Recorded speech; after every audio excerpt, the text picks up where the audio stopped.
Таны анхаарал төвлөрөхгүй, үнсэн бүхэн чинь мартагдаад байгаа юм биш үү? Тэгвэл та тархиа дасгалжуулж эхлэх цаг болжээ. Бидний тархи яг л булчин шиг. Хэрвээ тогтмол дасгал хийхгүй бол өнгөө алдаж, илэгдэж эхэлдэг байна.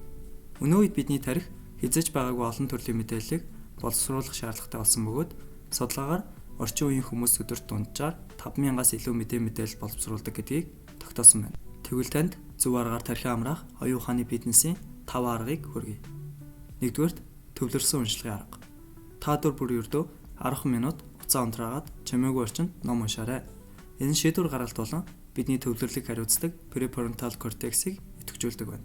Энэ бол сошиал медиад тассан бидний тархийг дахин сургалтанд оруулах хамгийн үр дүнтэй арга юм. 2-дугаарт оюуны тоглоом тоглох. Содоку, шатар, онцон тоглоомууд нь тархийг бодитоор ажиллаулдаг байна. Эдгээр тоглоомууд мэдрэлийн холбоосуудыг бичүүлж, ой тогтоолт логик сэтгэлгээг сайжруулах нь судалгаагаар батлагдсан. Мөн тархи шинэ мэдээлэлд илүү хурдан дасан зохицох чадвартай болдог байна шүү. 3-дугаар арга чанартай нойр авах. Сайн нойр бол сайн ой тогтоолтын үндэс гэж хэн нэгэн хэлсэн байдаг. Шөнийн гүн нойрны үеэр таны тархи мэдээллийг архивлаж урт хугацааны ойд хадгалдаг байна. Ялангуяа оройн 11 цагаас өмнө унтах нь хамгийн үр дүнтэй байна шүү.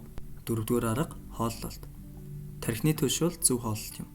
Хушиг, самар, загас, байлангийн үр зэрэг омега 3 баялаг хүнс хэрэглэх нь мэдрэлийн эсийн бүтцийг дэмждэг байна. 5-дугаар арга бясалгал ба амьсгалын дасгал. Стресс таны төлөвлөлийг үгүй хийдэг. Гүн амьсгалын 5 минутын дасгал мэдрэлийн системийг тайвшруулж тархинд илүү их хүчил төрөгч өгдөг байна.